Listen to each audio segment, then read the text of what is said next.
नमस्कार। इस समय आप देख रहे हो ARTV न्यूज। इस समय की बड़ी खबर आ रही है। कांग्रेस पार्टी में 3 बार जिला अध्यक्ष रहे डॉक्टर गोविंद शर्मा ने पार्टी से इस्तीफा देते हुए बगावत का बिगुल बजाते हुए नगर विधानसभा क्षेत्र से निर्दलीय चुनाव लड़ने का ऐलान कर दिया है। डॉक्टर शर्मा ने निर्दलीय चुनाव लड़ने की घोषणा से राजनीतिक गलियारों में हलचलें तेज हो गई हैं। डॉक्टर शर्मा ने कहा कि कांग्रेस पार्टी सिद्धांतों से भटक गई है, जातिवाद व धर्म की राजनीति कर रही है। हम आपको बता दें कि नगर निवासी डॉक्टर गोविंद शर्मा कई बार से नगर विधानसभा सीट से टिकट के दावेदार हैं। इस बार भी पार्टी ने बसपा से कांग्रेस में आए वर्तमान विधायक वाजिब अली को कांग्रेस पार्टी से उम्मीदवार बनाया है। इससे नाराज डॉक्टर शर्मा ने अपने समर्थकों के साथ नगर कस्बे की अग्रवाल धर्मशाला पर सर्वजातीय समाज की बैठक आयोजित की, जिसमें डॉक्टर शर्मा ने कांग्रेस पार्टी का दामन छोड़ने का फैसला लेते हुए उन्होंने निर्दलीय चुनाव लड़ने का ऐलान कर दिया। इस अवसर पर डॉक्टर गोविंद शर्मा ने कहा कि कांग्रेस में अब योग्यता, सेवा और निष्ठा का महत्व नहीं रहा। विधायक को ही सुपर CM बना दिया, उन्हीं के हाथों में संगठन को सौंप दिया है। ऐसे में व्यक्तिनिष्ठ बढ़ते जा रहे हैं, कार्यकर्ता की लगातार उपेक्षा हो रही है। इससे नाराज होकर के डॉक्टर शर्मा ने यह फैसला लिया है कि वे विधानसभा नगर क्षेत्र से निर्दलीय चुनाव लड़ेंगे। डॉक्टर गोविंद शर्मा ने कहा कि राजनीति में कार्यकर्ता को उम्मीद रहती है कि कभी न कभी पार्टी मौका देगी, लेकिन धैर्य तो कभी न कभी टूटता ही था। उन्होंने पार्टी की 52 साल से सच्चे सिपाही की तरह सेवा कर रहे हैं और अब लगता है कि कांग्रेस का और पार्टी में हमारा भविष्य नहीं है। सिद्धांत को तिरोहित कर दिया गया है। ऐसे में कांग्रेस में बने रहना अब समझदारी नहीं है। उन्होंने कहा कि वह पार्टी के खिलाफ में निर्दलीय चुनाव लड़ेंगे। इसको लेकर के सर्वजातीय समाज की बैठक आयोजित की गई, जिसमें बस्ती माता ने पूरी तरह से उन्हें अपना समर्थन दिया और चुनाव लड़ने के लिए उन्होंने तन मन धन से सहयोग करने का आश्वासन दिया। इस मौके पर ईश्वरी प्रसाद, ब्रजेश मंडा, नत्थी मिश्रा, पूरन मिश्रा, कैलाश मिश्रा, ईश्वरी प्रसाद, शिवा गजिया, भानु सोनी, कैप्टन लक्ष्मी नारायण, उदय सिंह, हरिओम लवानिया सहित विभिन्न समाजों के हजारों की संख्या में लोग मौजूद रहे। इसी प्रकार नगर क्षेत्र की हमारी आसपास की खबरों को देखने के लिए इस चैनल को ज़्यादा से ज़्यादा सब्सक्राइब करें। सबसे पहले पतिता ने मेरा नंबर लिया है। मैं 35 पार्षदों में से 34 पार्षदों के समर्थन से चेयरमैन बना। उसमें आप सब लोगों का, पूरी गांव बस्ती का पूरा सहयोग रहा। वर्तमान MLA का भी उसमें सहयोग रहा। सभी मेरे पार्षद साथी बैठे हैं। मैं कोई गांव बस्ती से बड़ा आदमी नहीं हूँ। आज जो हमारी गांव बस्ती और जो लोग यहाँ मौजूद हैं, जो भी निर्णय लेंगे उसमें मैं मन से आप लोगों के साथ रहूंगा।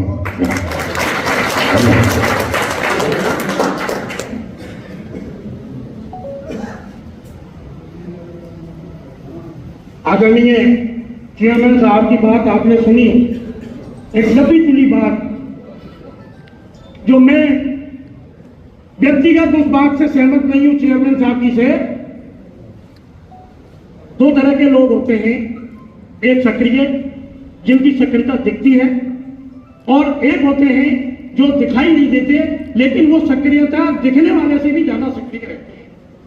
तो चेयरमैन साहब हमारे सक्रिय भी बहुत हैं और बहुत ज्यादा हैं। उनकी इतनी सी बात से मैं कम से कम, आप लोगों को पता नहीं, मैं संतुष्ट नहीं हूं कि उन्होंने ये बात कैसे कही है कि जैसा सब कहेंगे ऐसा मैं, ऐसा विद्यमान होता है। आपको व्यक्तिगत कस्बे की अच्छाइयां, बुराइयां, अपने आगामी भविष्य की, क्या कोई ऐसी परिस्थितियों में कभी कोई नौजवान इस कस्बे का, पार्टियां टिकट देंगी नहीं कस्बे को, क्या कभी कोई हिम्मत कर पाएगा कि हम कभी विधानसभा का सपना देख सकेगा?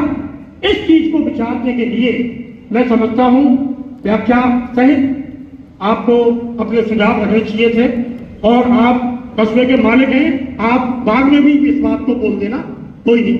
अब मैं और विचारों के लिए आपके बीच में हमारे पंडित नथरी जी मिश्रा से मैं निवेदन करना चाहता हूं कि कोई भी दल हो, कांग्रेस हो, BJP हो और कोई दल हो, इनको जाति, धर्म, विधान से उठना पड़ेगा।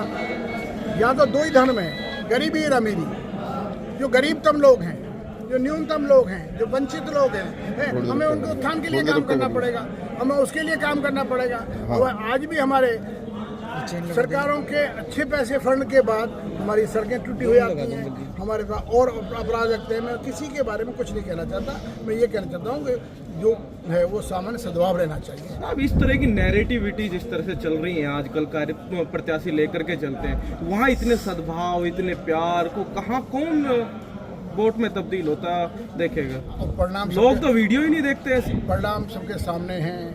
परिणाम आप देख रहे हो कि पिछले दिनों जो जो नैरेटिव चला है, लोगों ने टीवी देखना बंद कर दिया है। आज सोशल मीडिया क्यों हावी हो रहा है, आज लोग क्यों इसमें इसका सहारा ले रहे हैं कि कोई सही सच्ची बात कहने वाला हो। आज सच्ची बात यह है कि मैंने एक जगह पढ़ा था, देखा था कि आदर्शों से मेरा इतना नाता है, आदर्शों और सिद्धांतों से मेरा इतना नाता है कि दीवालों पे लिख जाता है कि भाई सच बोलना चाहिए, जातिवाद हटाना चाहिए, और दीवाली पे पुज जाता है कि जैसे ही चुनाव आए वो सब खत्म। ऐसे जो दीवार पे लिखी हुई चीज़ें हैं ना, आपने कुछ दिन पहले देखा होगा, आचार संहिता से पहले बड़े बड़े प्रत्याशी अपना प्रचार कर रहे थे और आचार संहिता लगते हुए वो सारे पुज गए, उनके नाम नहीं पता चले। तो यही पार्टियों के सिद्धांत हो रहे हैं आजकल। आज अब जो फिलहाल की विचारधारा तो पार्टीवादी विचारधारा होगी, व्यक्तिवादी या सेवावादी या समर्पणवादी, ऐसी तो विचारधारा रही नहीं है। मैंने जीवन भर उसी विचारधारा का पालन किया है। हमेशा मेरा जीवन एक खुली किताब है। मैं चाहे चिकित्सक के रूप में, चाहे जिला कांग्रेस के कार्यकर्ता के रूप में, चाहे अध्यक्ष के रूप में, मैं ये कह सकता हूँ कि कोई भी आदमी 1 रुपये का भी या एक चाय का भी मेरे पर आरोप लगाए तो मैं अभी से राजनीति छोड़ने को तैयार हूँ, और वो समय। लेकिन और मैं इन्हीं सिद्धांतों को महत्व देता हूँ। अब भी चाहे मेरी कैपेसिटी कुछ भी हो, चाहे मैं निर्दलीय रूप में रहूँ, चाहे कुछ भी रहूँ, मैं उन्हीं सिद्धांतों के आधार पर चलूँगा। सर, इस बार का जो चुनाव हो रहा है, राहुल जी लास्ट सवाल है साहब, जो आज की जनरेशन है वो पार्टी को इतना महत्व देती है कि आपसी भाईचारे को खत्म कर देती है। आपने 52 साल पार्टी को दिए, आज पार्टी से नाता तोड़ना पड़ रहा है। वो आजकल के जनरेशन जो 2 साल 1 महीने 3 महीने का रिलेशन पार्टी के साथ बनाता है, वो परिवार से मतलब एक तरीके से विरोध की स्थिति में आ जाता है। तो मैं किसी के, मैंने अभी आपसे कहा, मैं किसी राजनीति नहीं सर, इसके बारे में तो टिप्पणी तो करो कि पार्टी बड़ी है या आपका सद्भाव या प्यार बड़ा है। जीवन में सिद्धांत बड़े हैं, सिद्धांतों को लेकर आदमी को चलना चाहिए। और आपको लगता हो कि वो जिन सिद्धांतों को लेकर आप चल रहे हो उसमें पार्टी बाधक आ रही है या और कोई समय बना, वो आपको तोड़ने पड़ेंगे। जब वरना ऐसा नहीं होता तो महात्मा गांधी क्यों कांग्रेस छोड़ते, ऐसा नहीं होता तो हमारे नगर के जिनको राजस्थान का गांधी कहते हैं, मार शाहिद जी, वो कांग्रेस क्यों छोड़ते, ऐसा नहीं होता तो बाबू राज बहादुर जी क्यों छोड़ते, ऐसा नहीं होता तो नटवर सिंह जी कांग्रेस क्यों छोड़ते। ऐसे अनेकों प्रश्न वो मेरे से पहले बहुत बड़े बड़े लोगों के सामने आए हैं और उन्होंने भी उस समय ये तात्कालिक परिस्थिति देखते मुकाबला किया है। इवन हमारी सोनिया जी को ऐसे एक बार मौका लेना पड़ा था जब पार्टी के खिलाफ हो गई थी, तो लोगों ने, किसी ने तमिलनाडु में कांग्रेस बनाई थी। आज हमारे कांग्रेस के कितने उत्सव हुए हैं, टीएमसी बनी पड़ी है, कांग्रेस के सिद्धांतों इन्हीं बातों को लेकर बनी पड़ी हैं। तो मेरा तो यही है, मैं अपना पार्टी नई जनरेशन। सर एक सेकंड सर, इस बार का जो चुनाव है एक जातीय समीकरण को देखते हुए हो रहा है, और आपने पंचायत में ये फैसला लिया है, तो आपको नहीं लगता ये जो हिंदू वोट बैंक है उस पर प्रभाव पड़ेगा आप चुनाव लड़ेंगे तो? मैं कोई हिंदू मुसलमान की बात नहीं करता। मेरे लिए ये 7,000 का फैसला है। मेरे आज के इस निर्णय में मुसलमान भी शामिल थे, मैं भी शामिल थे। हमारी संस्कृति जो एक ऐसी संस्कृति है कि जिसको सन 47 में कोई नहीं बिगाड़ पाया, आज कोई क्या बिगाड़ेंगे। इसलिए मैं उनको ना लेकर के, ना किसी हिंदू पे ना मुसलमान पे, मैं मांगूंगा अपने काम पे और अपनी बस्ती के लोगों को लेकर के मैं ये उनसे निवेदन करूँगा, उनके सामने अपनी बातें करूँगा, उनके सामने अपने सर झुकाऊँगा, अपने प्रयास करूँगा। सर नगर विधानसभा विधानसभा क्षेत्र में जो आपके जाति है वो कम संख्या में उसकी वोट है, तो इसी कारण आपका टिकट कटाएगी सर? अब मुझे नहीं पता क्यों कटा, पर मेरी जाति हमेशा एक मेरा कारण बनी, मुझसे कारण